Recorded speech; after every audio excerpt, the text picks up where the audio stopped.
Welcome to the Economy Magazine at I-24 News. I'm Natalie Ehrlich with a daily view on global business and innovation. Coming up, Latin American businesses crack down on illicit gang networks. And local fashion walks into the spotlight at Soweto Fashion Week. First, start now with the week's global economic calendar. The G7 wraps up its two-day meeting in Germany on Monday. Amidst the backdrop of the Bavarian Alps, leaders from the world's richest nations discussed the most pressing diplomatic and economic issues on the global agenda.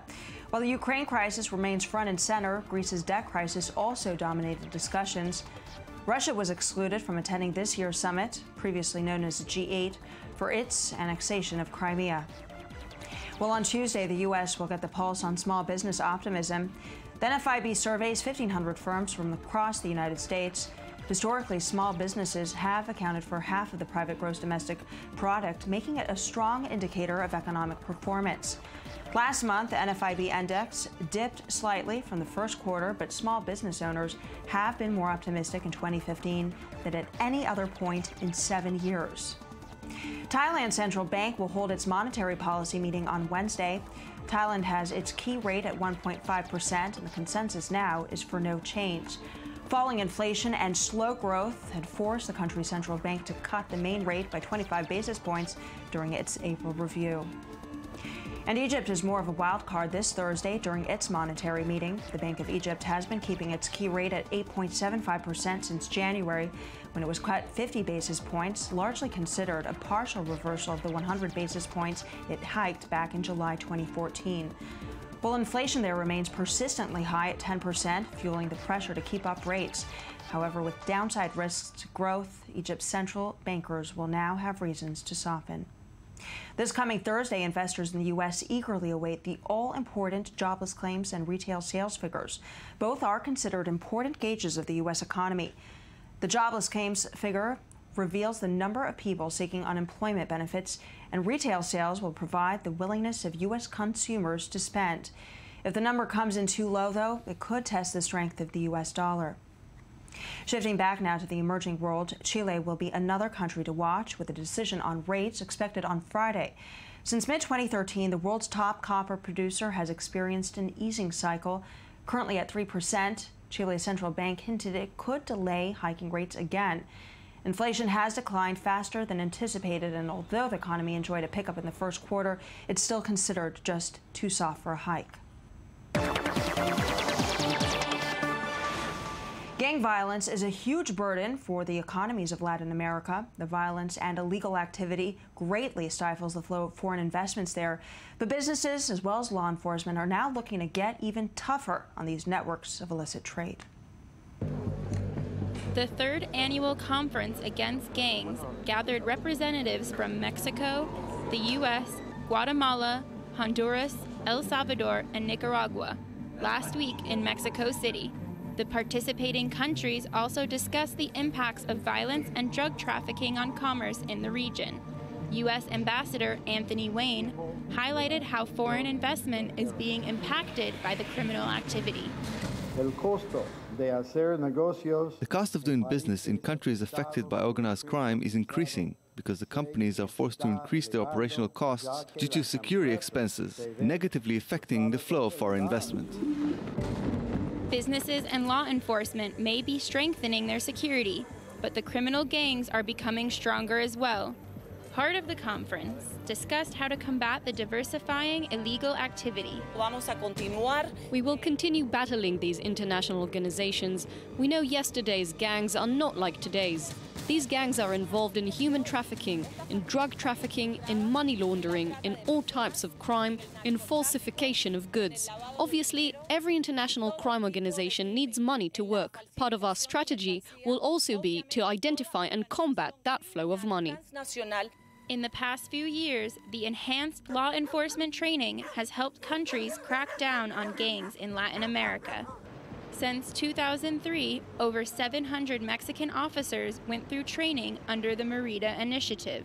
The U.S. Immigration and Customs Enforcement has been facilitating joint work with Latin American law enforcement. with the aim to attack the core structure of these criminal groups.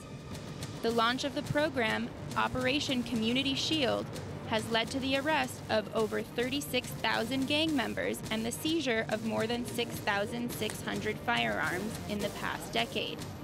Whether these new law enforcement initiatives will continue to prevent criminal activity remains to be seen. Now for a snapshot of up-and-coming startups in Israel. We are joined in studio by Noah Aron, the economic correspondent at Israel's Channel 2. Thank you for being with us. What has caught your attention lately? Okay, so Natalie, basically we use our phone for everything these days, right? We wish we could use our phone for everything, but we can't always do that. Sometimes we just want to write stuff down and we want that to get into our phone really, really quick. So that's exactly what Free does. Free is a digital pen that allows you to write stuff down on anything. We can write something on this table and it will go into our phone. It recognizes your handwriting and just puts that exactly right into your phone. It can be your groceries list. I mean, you can, before you shop, right, we always write that on a little note. You can write it right on your refrigerator, for example, and it will go into your phone. It's even more useful when we're talking about articles that you want to, if you want to write notes on articles, you can write it down on the very piece of paper, right? We always want to, hold a piece of paper when we write notes. Well, I didn't realize people still want to do that these days, but it is right. Encouraging in a way. It is. I mean, there's still people who just want to write it on a piece of paper. So you can just write the notes on a piece of paper and it will go straight into your phone, even if that article is in your phone. And what's really amazing is what these guys did with Kickstarter. Their goal was $100,000 and they smashed it in less than a day. They've now raised more than $700,000 just for this device. And well, why do you think there's such a strong appeal behind this device? I think it's because it's that convenient. It's really small. You can also use that as a handset. I mean, you can answer calls with it, and you can use it like a phone. Exactly, just like a phone. You just answer the phone with it, and I think it's maybe because we miss it. We're kind of tired of writing everything, of typing everything.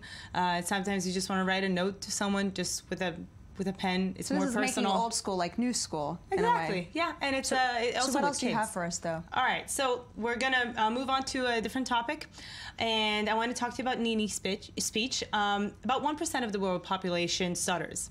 It sounds like it's not a lot of people, but it's actually a lot, 1% of the entire world population. And the problem with that is that most people work well when it comes to working in the clinic, working with your therapist while he's with you or she's with you. The problem is when they go outside to the real world. Some of them just, they can't do the same things. They don't always remember the small tips, and they stop talking. And this is very problematic. So Nini's speech is trying to solve that. What they created a bracelet that goes on your hand, and it can recognize when you stutter. They have so people that stutter don't actually know that they're stuttering. Yes, that's or they stutter and they don't know exactly what to do with it or how they should react. And they need to think about everything they did during therapy. And what Nini's speech does is that once you stutter, the bracelet recognizes it. And then it vibrates and it tells you what to do. It can recognize what is the problem, and it gives you the tips that you need from your therapist. So your therapist can also control that bracelet, and the therapist has their own desktop dashboard. See, I'm stuttering as well. A desktop dashboard that has all the different details of a specific patient, and they can give you specific tips, and they can see also how you did according to what Nini's speech is giving them. So it gives them data, so then during your next session you will see how you did during the week and what you need to work on. Great. So this is another key area in health and wearable tech, but what else do you have for us lastly? So the last one, it's a very funny one. It's called Jaffa Port. I love what these guys did. It's a husband and wife, an Israeli husband and wife. They came up with this really cool thing. It's basically like a gecko. It's a tripod that can go on anything. It can wrap around a tree, as you can see, around a tree, around a whatever it is that you want to do. It's just like it's a lizard-like attachment that could go on anything. It's really cool. It comes in cool colors. And these guys just, again, they smashed Kickstarter. Same thing. It's a cool device. Their goal was $15,000. They've already raised more than $50,000 for this. Thank you so much, very much, for coming on the program. As always, we look forward to your next round of startups that you share with us. Now moving on to the rest of our global economic coverage, a new initiative in Johannesburg aims to provide a platform, or more accurately, a catwalk for upcoming fashion designers. The catwalk's a rite of passage for new designers hoping to get their clothes noticed. But getting onto the podium can be difficult, since designers have to meet certain conditions. Soweto Fashion Week, three-year-old event, aims to promote young designers who haven't yet made it. We uplift a lot of designers over the years. They grow from just being designing for your neighbor to designing for, stores. So that's the transition that they make when they come here. Floyd was born and bred in the famous Johannesburg township. He showcased his brand, Floyd Avenue, last year, which has helped bring in some business. They linked us up with buyers, and now the buyers are going to open, and there's a shop that's going to open right here in Soweto as well, and we're going to be stocking the shop, so that is awesome. That's what I got from showcasing last year. The Conning sisters have never had their own shop or sold their clothes in stores, so their brand, You, We, Me, has never set foot on a catwalk. But that's about to change. In Johannesburg, we've done quite well with the brand for the last 3 years, taking it from your stalls and your flea markets to doing pop-up events, to then doing our own pop-up shops, to just participating in the South African Fashion Week designer pop-up as well, to now us officially opening up a retail space in Melbourne. The brand was created by her older sister in London before the whole family in Johannesburg joined her. Eleanor, Angelique and their mother all source fabrics, cut, sew, market and sell. Their secret is the versatility of their clothes, like this dress, which can be worn 16 different ways. But they had to adapt to the South African market. We kind of have to bring our colours and prints down and subdue it a bit, because we find that the South African market is a lot more fashionably conservative than a European market. But the sisters are confident about their patterns.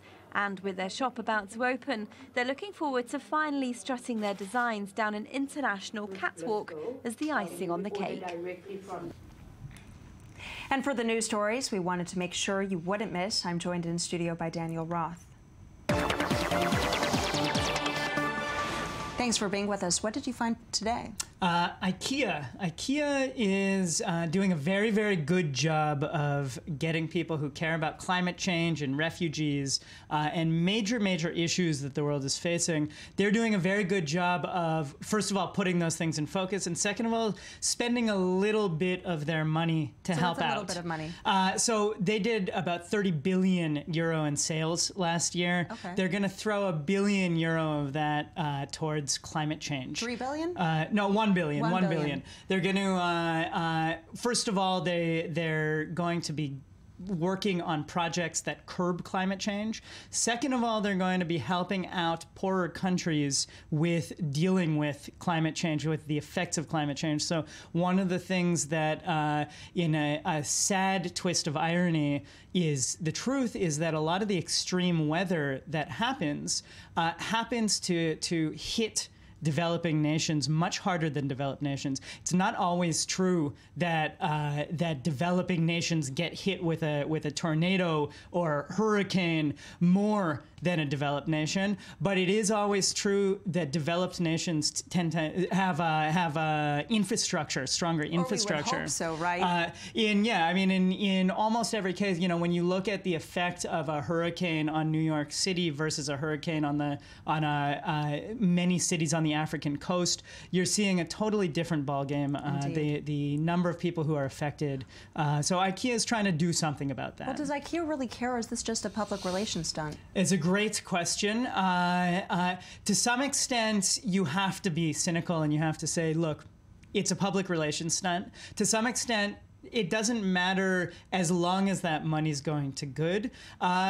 As it doesn't matter as long as the money is going to good, as long as we all recognize that there are issues with the source of that money, that there's questions about why that money's coming, that public relations should not be the sole reason or really the base reason for people throwing this kind of money in. Corporations are certainly going to pursue public stunts as it is, correct? So they might as well do it toward a good cause, right? Absolutely. And as far as they can take good causes, it's better. You know, when a corporation is both doing terrible things to the environment and putting money into helping to curb the effects of climate change, you have to, though, ask yourself, is this really worth it? Shouldn't we work on regulations, on economic and environmental regulations that really stop at the source what's happening with the problems? Now, I don't know if that's the case with Ikea, but you do see that as being the case in a lot of cases, in a lot of scenarios. Well, will it be very interesting to see what kind of impact they have on the developing world. We'll look out for that, and I'm sure you will look at that closely. Daniel Roth, thank you as always for being with us. That does wrap up our economic coverage today. Do stay tuned for all the latest global economic news tomorrow. I'm Natalie Ehrlich. Thank you.